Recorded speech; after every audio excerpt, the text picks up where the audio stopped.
Hello user, हाजिर हैं part 5 के साथ लर्निंग विद खटक के प्लेटफॉर्म से। आज की ट्यूटोरियल में हम अगर हमारे पास एक टू डायमेंशनल अरे गिवन है तो उसके अंदर हम एक पार्टिकुलर एलिमेंट को अगर सर्च करना चाहते हैं तो वो हम कैसे करेंगे। तो आज की ट्यूटोरियल में बेसिकली हम ये कॉन्सेप्ट इम्प्लीमेंट करने जा रहे हैं।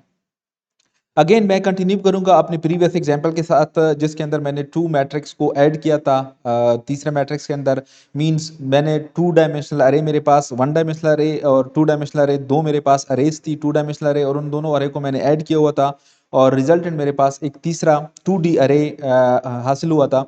अब उस अरे के अंदर फिर मैंने इंजर्शन की थी, या अपडेशन आप लोग कह सकते हैं। मैंने वैल्यू को अपडेट किया था। अब उस अपडेटेड रिजल्टेंट अरे के अंदर मैं ये देखना चाहता हूँ, कोई पार्टिकुलर लोकेशन में यूजर से एंटर करवाऊंगा कि आप किस एलिमेंट को सर्च करना चाहते हैं, तो क्या वो रिक्वायर्ड एलिमेंट 2D अरे के अंदर है या नहीं है।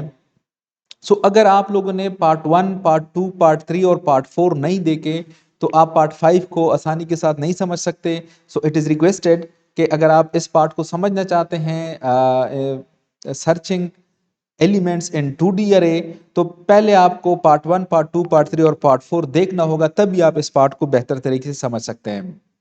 So now start.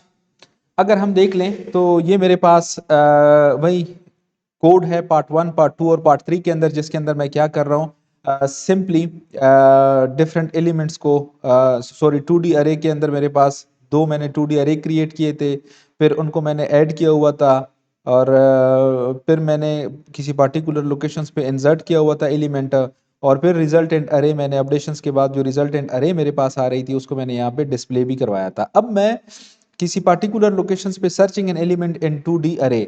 अब मैं 2D अरे के अंदर कोई एलिमेंट अगर हो तो उसको मैं सर्च करना चाहता हूँ। Let's suppose, let's start. Output हम फिर बाद में देख लेते हैं इसका। मेरे पास बहुत एक सिंपल सा इसके लिए एक कोड है, मैंने लिखा हुआ है खुद से। तो इस कोड को अगर हम देख लें तो इसके अंदर मैंने एक एलिमेंट, एक इंटीजर वेरिएबल डिक्लेयर किया है कि एंड सर्च एलिमेंट, मतलब वो एलिमेंट जो कि यूजर सर्च करना चाहता है। उसके बाद मैं यूजर से कहता हूं कि enter the element you want to search. Element user value enter कर लेगा, सी एन सर्च एलिमेंट। उसके बाद मैं यहाँ पे कुछ मैंने डिक्लेरेशंस की है, and font is equal to 0, I lock और जे लॉक। ये मेरे पास दो वेरिएबल्स हैं कि मैं वो देखना चाहता हूँ कि ये जो रिक्वायर्ड सर्च एलिमेंट है ये मेरे पास किस पोजीशन पे है। 2D अरे के अंदर रो नंबर कौन सा है और कॉलम नंबर कौन सा है, इसी वजह से मैंने यहाँ पे दो वेरिएबल्स लिए हैं और उनको मैंने फिलहाल इनिशियलाइज किया हुआ है 0 और 0 से। फॉन्ट भी मेरे पास किया है 0 है।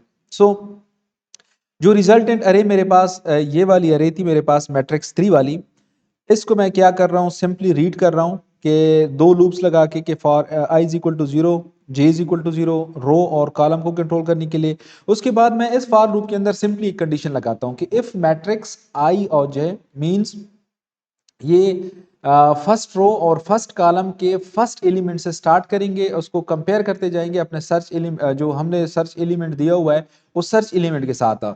जिस लोकेशन पे सर्च एलिमेंट का ये कंपैरिजन कामयाब हो जाता है, मीन सर्च एलिमेंट मिल जाता है, तो फिर क्या कर लो, फॉन्ट की जो वैल्यू हमने यहाँ पे 0 की हुई थी उसको प्लस प्लस कर दो, आई लॉक को आई के बराबर कर दो, मींस वो जो रो है वो आप आई लोकेशंस को असाइन कर दो और जो कॉलम है वो आप जे लोकेशन को असाइन कर दो, और फिर उसके बाद क्या कर दो, सिंपली ब्रेक कर दो।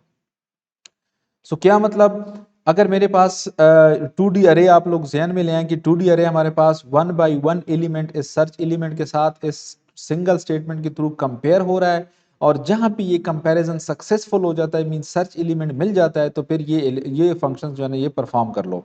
अच्छा, ब्रेक कर लो। अच्छा, जब मुझे एलिमेंट्स अपना रिक्वायर्ड जो सर्च एलिमेंट है वो मुझे मिल जाता है, तो फिर क्या कर लो, मैं यहाँ पे एक सिंपली कंडीशन लगा लेता हूँ।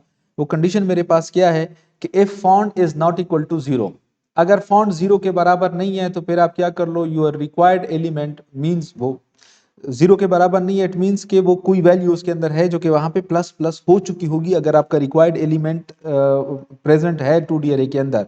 So your required element is found at location I lock और जे लॉक, के आई लॉक और जे लॉक पे आपका रिक्वायर्ड एलिमेंट प्रेजेंट है, else your required element is not present in the 2D। So let's run this programme.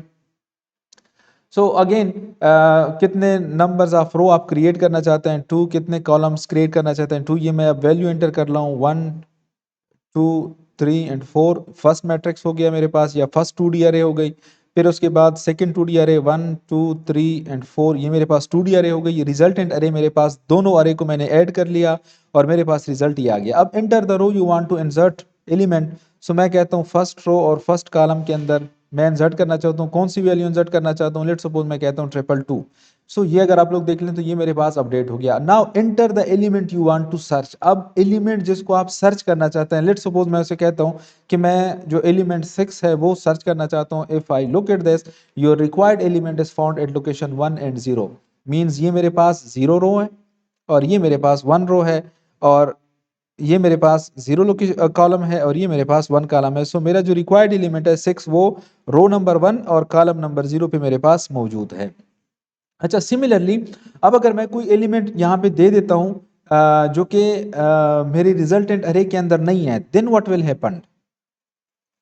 I quickly run this program, resultant array 1 1 and 222। सो ये मेरे पास, अब now enter the element you want to search. मैं search करना चाहता हूँ let's suppose 333। सो अब ये मुझे क्या कह रहा है, your required element is not present in the 2D अरे, आपका रिक्वायर्ड एलिमेंट 2D अरे के अंदर नहीं है। सो यूजर आप लोगों ने यहाँ पे सिंपली देख लिया